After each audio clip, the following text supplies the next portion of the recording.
ये खबर SGT university द्वारा प्रस्तुत की गई है।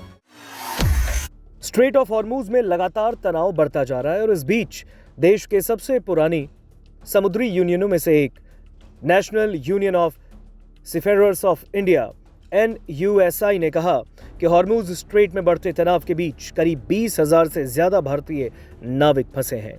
यूनियन को इस बात का डर है कि संघर्ष फैलने से जहाज फंस सकते हैं और चालक दल बिना भोजन और दवा के वहीं फंसे रह सकते हैं।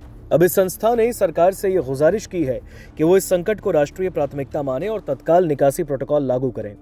इस क्षेत्र में भारतीय नाविकों की स्थिति लगातार बदलती रहती है क्योंकि जहाजों के शेड्यूल, बंदरगाहों पर लगी पाबंदियों, फ्लैग स्टेटस और सुरक्षा अलर्ट के आधार पर क्रू रोजाना बदलते रहते हैं।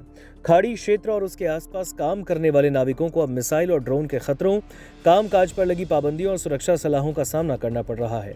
इन चीज़ों ने तकनीकी तौर पर खुले स्ट्रेट ऑफ हॉर्मूज से होने वाली आम यात्राओं को बेहद जोखिम भरी यात्राओं में तब्दील कर दिया। NUSI के जनरल सेक्रेटरी सह कोषाध्यक्ष का कहना है कि नाविकों और उनके परिवारों के बीच घबराहट बढ़ती जा रही है। हमें परेशान रिश्तेदारों के लगातार फोन आ रहे हैं जो कि पूछ रहे हैं कि क्या उनके परिवार के सदस्य सुरक्षित घर लौट पाएंगे। अब इन नाविकों के परिवार खबरों के अलर्ट, जहाज़ों की आवाजाही और संघर्ष से जुड़े अपडेट पर नजर रख रहे हैं। उनके मुताबिक कई भारतीय नाविक विदेशी झंडे वाले जहाज़ों पर काम करते हैं जहां जिम्मेदारी जहाज मालिकों, बीमा कंपनियों, संबंधित देशों और स्थानीय अधिकारियों के बीच बटी है।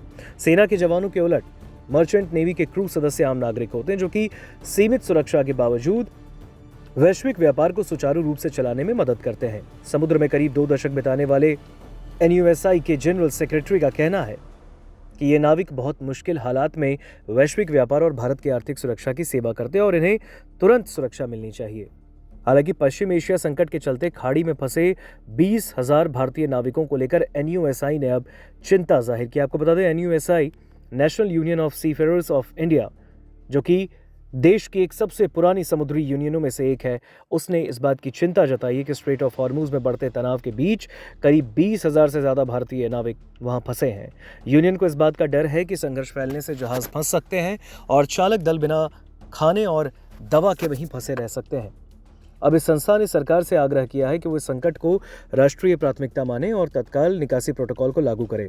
इस क्षेत्र में भारत के नाविकों की स्थिति लगातार बदलती रहती है क्योंकि जहाज़ों के शेड्यूल, बंदरगाहों पर लगी पाबंदियों, फ्लैग स्टेटस और सुरक्षा अलर्ट के आधार पर क्रू रोजाना बदलते रहते हैं।